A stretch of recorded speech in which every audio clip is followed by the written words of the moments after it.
a lot of times specific groups can feel marginalized, can feel like they're only being approached for one reason. And a lot of times the brand hasn't done the work first into understanding what that group wants to even see. That's my probably my biggest recommendation, that when first starting out is really starting to get that research, even if it's anecdotal at first. It will allow for greater learnings. It will allow for the opportunity to understand how you want to measure. And it will also allow for people to feel like, wow, okay, this person actually, that is marketing to me, actually really gets what I want to see. Hello and welcome to Character Count by @TwitterBusiness. I'm your host, @Joe Wadlington. We show you the creative ways that standout brands and businesses and people use Twitter to connect and engage with the audiences that matter most to them. And one thing that you see on Twitter often is cause-based marketing. In fact, it's on the rise. Brands are often trying to tap into a moment and give back to a specific community, but it's not always done well. So I was so pleased and impressed when I was served an ad from Bombas socks and saw their incredible Pride campaign. I'm Jessica McGlory. I am currently the Director of Paid Social Media Marketing at Bombas. Jessica and Bombas is a master of cause marketing. Bombas is an e-commerce company. We are particularly known for our super comfortable socks, but we have a range of apparel at this point. We like to think we're the experts in comfort. And their expertise can be applied to any cause that your brand may be interested in partnering with or supporting. Later in the episode, we'll hear from Stacey Monero, the global director of Twitter's Art House, and I will ask you for your hot takes. But for now, let's hear from Jessica. But comfort is not the only thing that is really important to Bombas. Correct. There is an entire give back campaign that is associated with every pair of socks and every piece of apparel. Is that correct? Yes. So our giving component of Bombas is exactly how we actually started. Our co-founders, Dave and Randy, they saw that socks were the number one most requested clothing item at homeless shelters. And that became a big mission to say, okay, if we're going to sell socks that are really comfortable, we also want to be able to donate socks that actually address what the community needs. It was really made with the intention to make sure that they could have full dignity with the clothing item that they're going to wear. So whether it be our antimicrobial spray that we put on the socks, or the fact that we make them have reinforced seams so they're more durable, darker in color so they don't look as worn over time. Really, all of those things were meant to be something that it could be socks that they're really proud to be able to wear. And I love that you say dignity, because I think that that's something that can be absent or forgotten in a lot of give back programs where people are donating, they're selling one product and they're donating a different one. And the donations are helpful, but there is a quality downgrade when it is traded off to the giving audience. And if you're receiving those donations, you know, and you feel that and you carry it with you. Yes, absolutely. We get that in different mentions and in comments as well. And we don't take it as something as a challenge. Instead, we really just want to respond and say, hey, we would gladly love to send you a pair of our donation socks so you can feel them. You can really see how we were very intentional with this product. And then our only request is that you then go and donate that sock. You then pass out that sock to someone in need. So that way you're able to see that we're not just talking the talk, we're really walking the walk. And I think there are so many companies now newly political in maybe a way that it wasn't when the company was founded, be that our own political climates or with climate change or anything else that feels like there's more awareness or a sea change that affects their company. And they may now be curious about a way that they can use their business to leverage a give back, a for good type mission. Yes. What did you see at Bombas that could maybe help those companies that are curious if, well, maybe it's too late. Maybe our company's been around for too long already, but they want to start that idea. That's why we have our giving directory that shows all of our different giving partners across the U.S.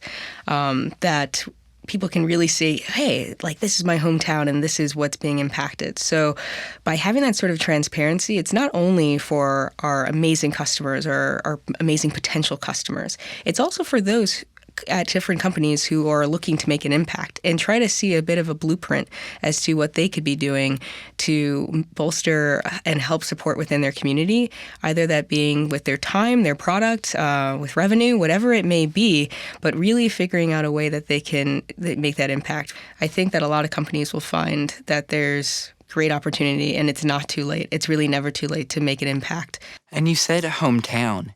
Does Bombas make it possible for people to see the impact town by town?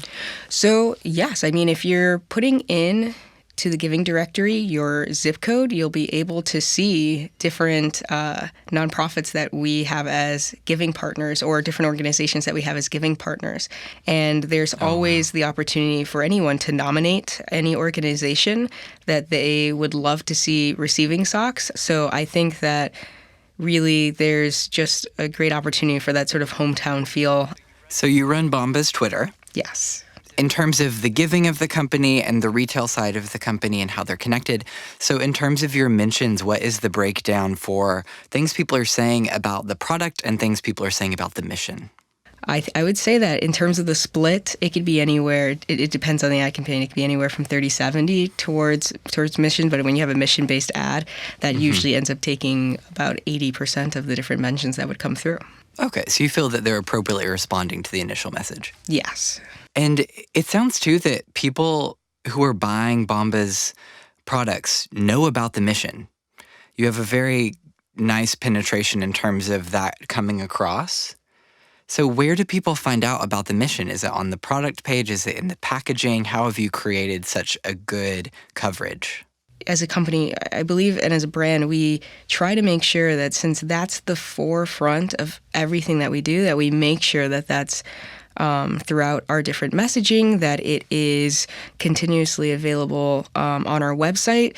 You'll see that we have a counter for how many socks have been donated, even from our sort of product when you receive it, whether it be on our belly bands, that is the sort of...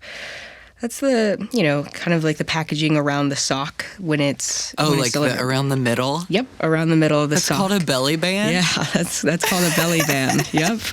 And so around our belly bands, we really make sure that we talk about our mission as well, our packaging, our gift boxes, different notes that we leave in. It's all meant to be there so people can really know that, wow, like their generous act of being able to purchase a product that, yes, they'll get to enjoy, goes double along the way. It really is going to impact someone else. So I think it's been what I think has been a very cohesive message across our company and across our marketing has been really key. But probably one of the biggest ways people know is our different video assets that have shown how many different pairs of socks that we have donated. We've had a 1 million pair video that, a few years ago that went viral. And then subsequently, we've had our 5 million video, our 10 million video, and we're really excited for for the next milestone that will come through, hopefully soon. So, but each time when we have those videos, including our most recent 10 million video saying the most important sock never sold, and it goes into the details of our donation sock that that we had been able to donate 10 million pairs of a sock that was thoughtfully designed for a community that often is ignored and doesn't get the dignity of having something really nice. And so we are really excited to be able to have 10 million pairs of that particular sock be available for this community. I thought Jessica was saying some really smart things about cause marketing, so I had to bring in someone that I think of as an expert about cause marketing. I am Stacey Monero, and I am head of content creation at Twitter.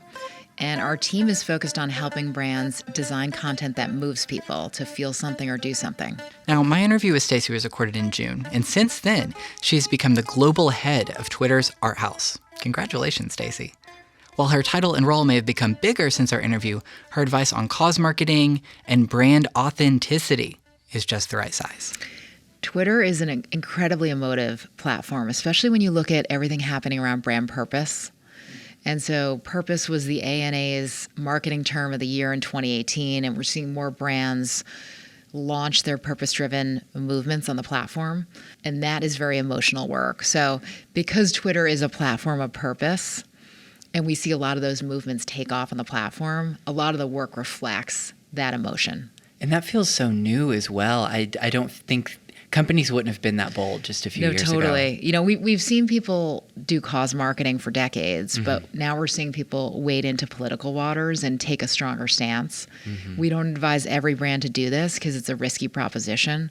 But if you have a very clear idea of your customer base and a strong point of view, and you feel like the risk is worth the reward, it's something to explore. Absolutely. And that lines up with all of the research that my team has done, that just across the board, millennials are more likely to buy from a company that has some type of cause or has some type of stance. They tell you the background of where that product came from. Right. We've seen from an Edelman study that 57% will buy or boycott a brand based on their position on a social or political issue. So, and people are doing that 30% more than they were a year ago. A year ago. So this whole notion of brand activism is a real thing. Yeah, and something that conversation is happening regardless. So if you don't join in, it doesn't mean that no one is going to think about your brand politically. So you kind of need to make those statements. Absolutely.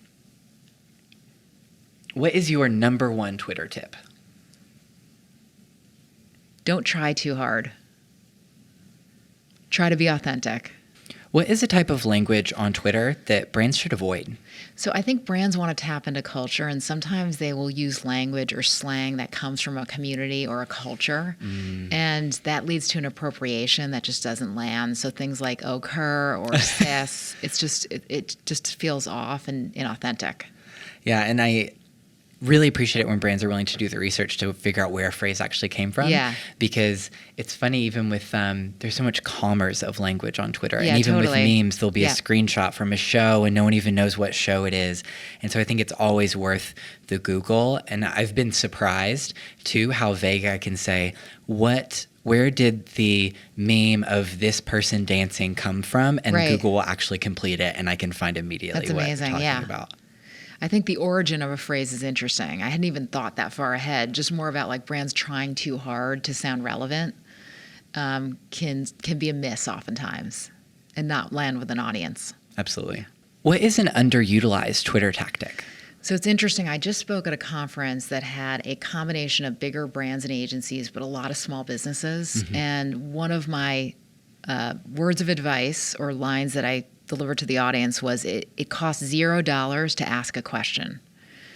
And people want to be seen and heard and responded to. And if you put a question out there that's interesting or thought-provoking or genuine, people will respond. And that creates a conversational exchange that is memorable and meaningful. Glossier does this really well. They ask people to share their selfies in real life, Glossier IRL, and you get this beautiful stream of content that looks like perfectly curated. It looks editorial. And they're all wearing their product. Yeah, exactly. And it looks like it's ripped out of a magazine, but it really is just a flow of conversation. Yeah, and people love sharing pictures of themselves. Any prompt you can give them to share. Yep. I love that advice because we will, from @TwitterBusiness, think to ourselves, we'll be coming up with our content calendar for a quarter. What should we tweet about? What do people want? And then it always comes back around to just ask them. Yeah, exactly. And so you'll see a lot of that. @TwitterBusiness tweets where we will do a poll or we will say, what type of content do y'all want? Right. And then they will tell us. And then we Exactly. publish a blog article, we create the website page, and they wanted it. So then Exactly. you get to reply to your own one and say, now it's here. And the best part is, just like you said, it's free. Right, exactly. Yeah. Stacey Monero, thank you so much for joining us today. Thank you, Joe. This is amazing. Now, back to Jessica. So I'd love to talk about y'all's Pride campaign. So Jessica, Bombas is giving back socks year-round. But what were the specifics for the Pride initiative? For the purposes of the campaign, the first thing that I knew was that I really wanted to talk with different people within the company and really get to understand what we felt Pride was to us, especially those who identified within the LGBTQ plus sort of community. And as myself, I identify as a lesbian as well, what it meant to me. And one of the things that we as kind of a committee ended up, realizing as we were talking, up to 40% of homeless youth identify as LGBTQ. So that was something really clicked, that if we were going to be doing this and we wanted to really tie in everything together, then we really needed to be very open and upfront about that particular statistic, because it was one that really is jarring. It's one that it makes sense, but we hate to say that it makes sense, because how sad is that it's something that makes sense. But when you start to think about those who are kicked out of their homes just for being who they are, for our Pride campaign, we really wanted to make sure that our messaging focused around the uniqueness of the socks and the uniqueness of the community, since that was the inspiration behind the Pride sock, and then also focused on our mission, which at the end of the day was about how socks were the number one most requested item at homeless shelters. So really going back to that, and then us, realizing more and more that this community that we care so much about and that we constantly want to make sure that we are impacting in a positive way is over-indexing within this community. So it became pretty clear that the biggest sort of route that we wanted to go to make sure this messaging could reach as many people as possible was definitely focused on paid social, and then also exploring podcasts as well. As a gay person, I am very laser focused on looking for bad Pride campaigns. And it's just an easy marketing misstep for, and we see it a ton on Twitter, because Twitter is, nothing moves faster than Twitter. The current conversation is happening online on Twitter, and brands want to engage. And it's easy for them to misstep. It's easy for them to come into a conversation that they are not a part of. And Pride is a month where we see a lot of that happening in very bold ways. And generally, they just slap a rainbow on something, and they put like a vague, love type thing on it, and it can be very non-specific. It can be unclear if their Pride initiative is benefiting the LGBTQ community at all, if they're even aware that that is something it would need to do, because by using imagery from the queer community on their product, they're then pulling the queer community in to then buy their things. And so then it needs to go back and to support those people. And I think for when it's done well, that there's probably someone queer in the room, or I've seen some incredibly tone-deaf Pride campaigns where it seemed kind of obvious that maybe no queer perspectives were used in the editing of the campaign. Having those people in the room and those perspectives in the room, paying them to edit as in a freelance position, or a just, hey, could you please look at this and make sure we're on the right path position, is so vitally important, because your end group, your ideal audience, can absolutely tell if you did that or not. It was just critical that we made sure that for the Pride campaign that we had people that were a part of the LGBTQ plus community have real ownership and real say as to how this campaign should be approached. And having me and Kate, our CMO, who identify as lesbian and are very out, it was a great way to really make sure that we were headed in the right direction.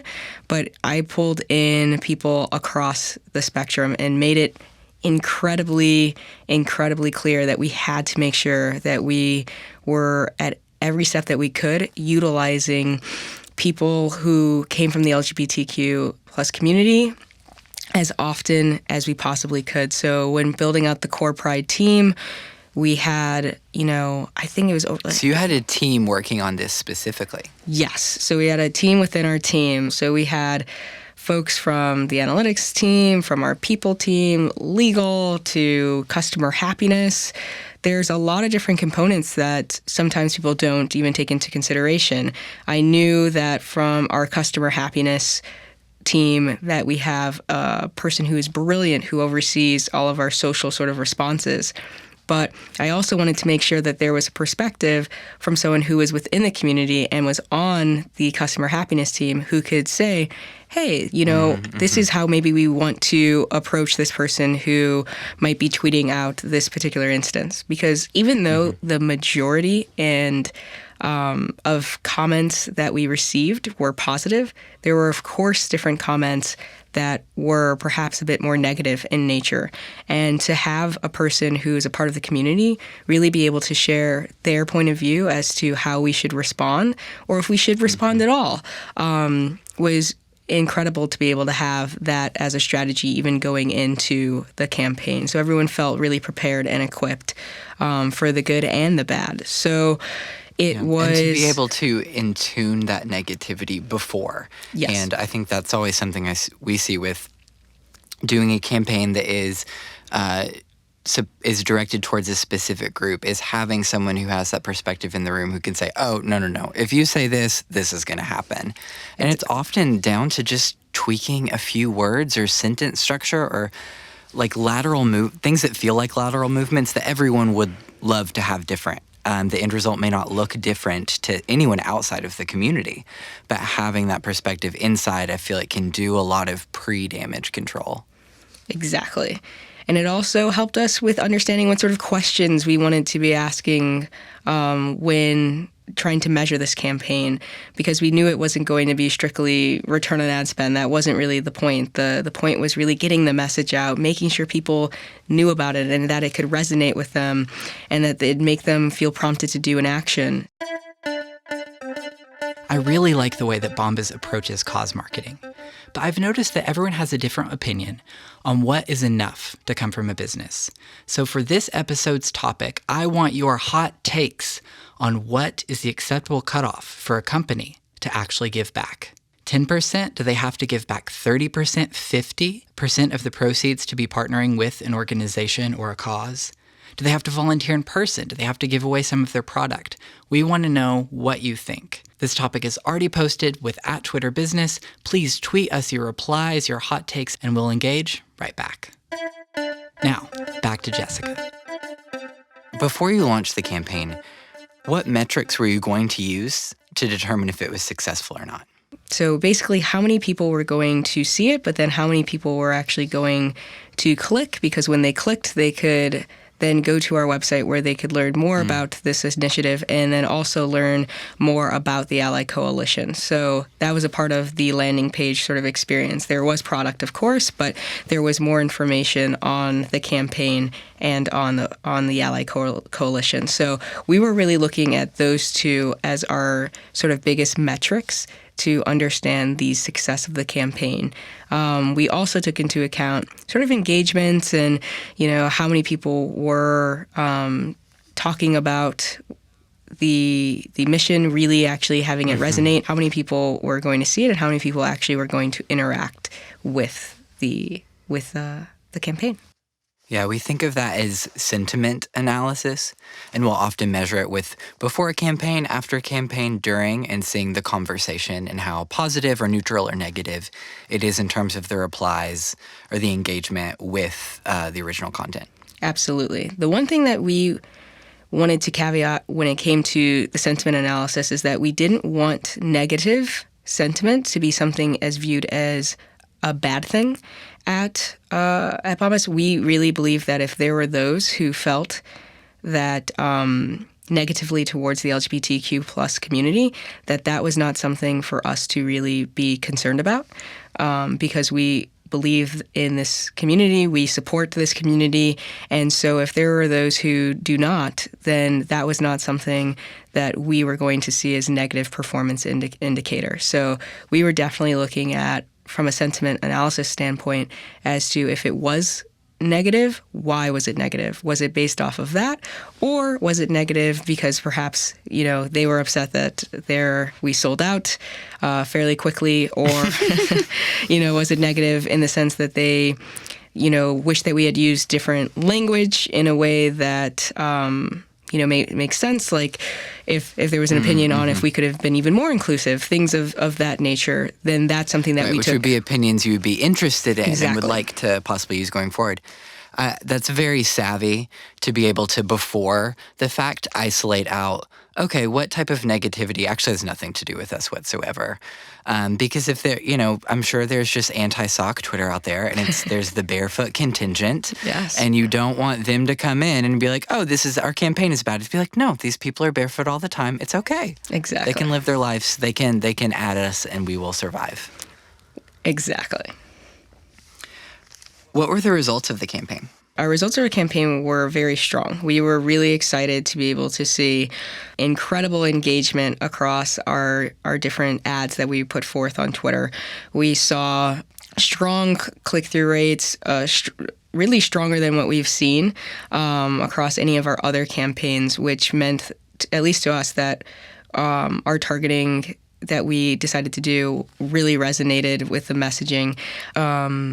With our targeting, that we were going to reach people who really wanted to see the message, and also those who we felt would appreciate the message even if they didn't fall within the LGBTQ plus community. So we were really excited, though. What were one or two of the targeting? Gotcha. Well, one of my favorite sort of targeting was one that ended up being kind of obvious, I suppose, but was Grindr. That was probably one of my favorite sort of targeting handles that we approached. You did follower targeting for if people are following the Grindr handle, yes. Then they would see your ad? Yes.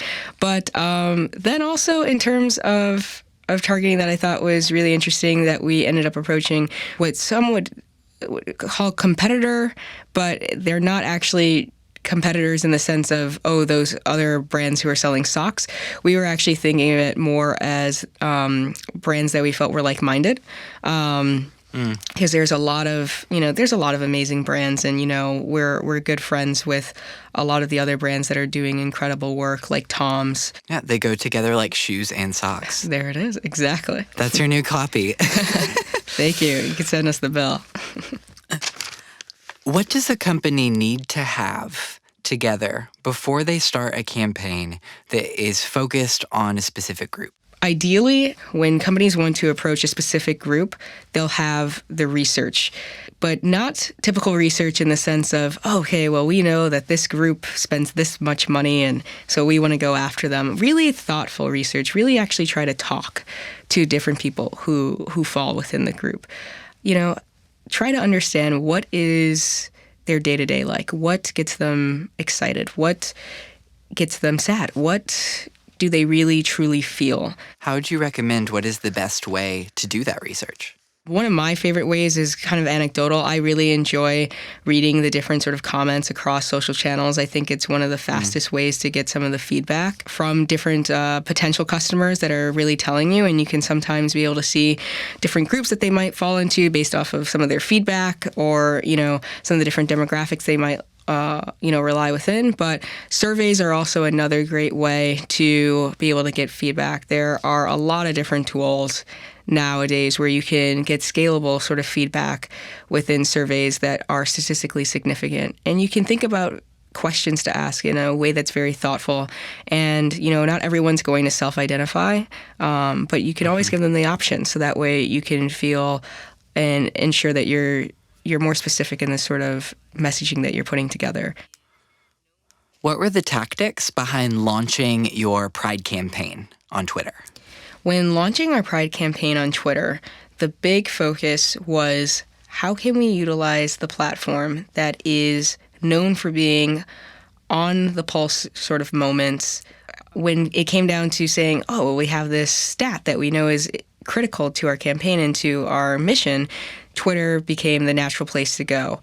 And it also seemed like a perfect place because it was launching a new sock. We had the rainbow space dye specifically for Pride, and so this was the other element that we knew we needed and wanted to do. So we focused on targeting across different sort of handles that would allow us to be able to reach different followers, incremental followers that we knew would be really able to resonate with the sort of mission around the LGBTQ plus community.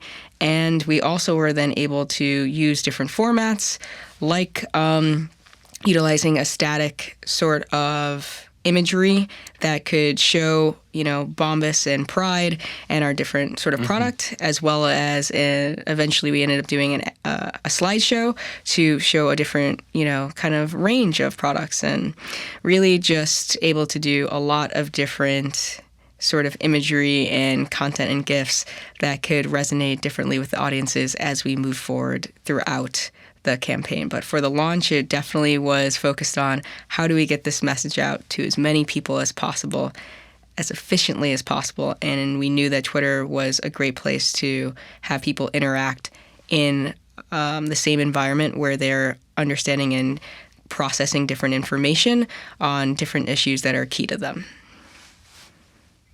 Thank you for pronouncing GIF correctly. Jessica had a lot of good things to say, but I wanted to make sure she could truly make her characters count. I'm going to ask some rapid-fire questions, and she will try to answer in 280 characters or less. Do you sleep in socks? Yes. What do you think about people who don't sleep in socks? They're missing out. If someone unfollowed you, what is the most likely reason? Probably too many tweets about the couples I ship on TV shows. What is the most recent couple that you shipped? Oh my gosh. Kat and Adina, the bold type. What emoji do you use the most professionally? Professionally, I use the crying emoji. Crying, laughing emoji way too much professionally, but I do. I was worried there for a second. You're like, oh, work, so crying. No, crying, laughing emoji. What emoji do you use the most personally? The crying, laughing emoji in the cat form. So the difference between you professionally and you personally is just personally, you're a cat. Yeah, I like it better personally. I don't know why. How do you prefer to meet a person? Handshake, fist bump, hug?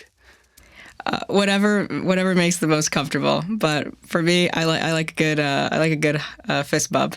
If you got a huge windfall of money, what is the first thing you would buy? I'd buy a house for my mom. What is your ideal breakfast? Power smoothie and bacon. Together?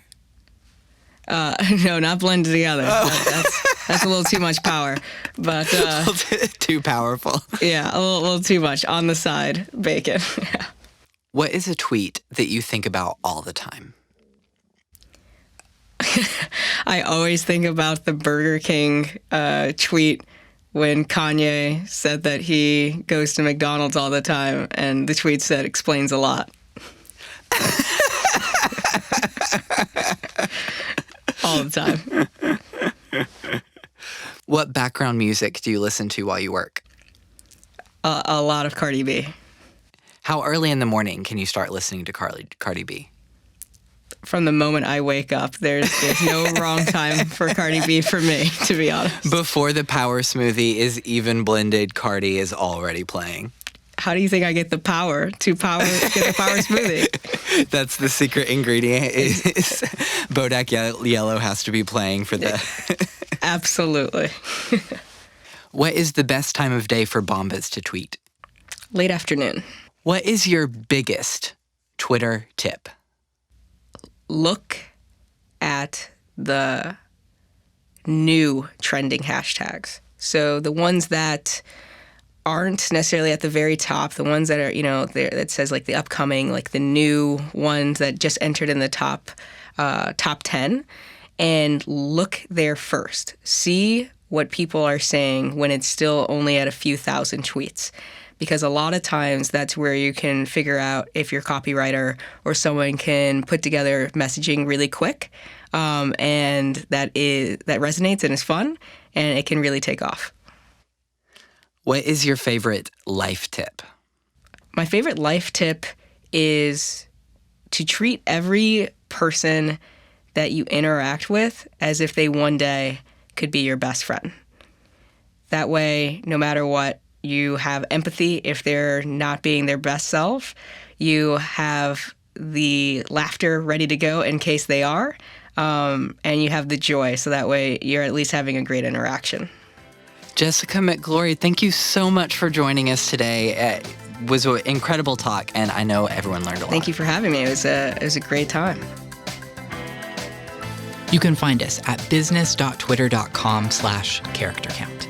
Character Count is a production of Pod People for @TwitterBusiness. This episode was hosted by me, Joe Wadlington. Our executive producer is Rachel King. This episode was produced by Eliza Lambert. It was also produced and edited by Christopher Mawson. Music by Annalise Nelson and Dax Schaefer. Special thanks to Marissa Window and Lindsay Bruce and the entire Twitter customer success team. Thank you for listening. Please subscribe to the show on Apple Podcasts or wherever fine podcasts are downloaded. And rate us, ideally 5 stars, but I won't be pushy about it. This episode's topic is now live at Twitter Business. Go, tweet us your hot takes and follow us for incredible tips on Twitter ads, marketing, and best practices, or follow me at Joe Wadlington for tweets about men who don't text back. Have a great day.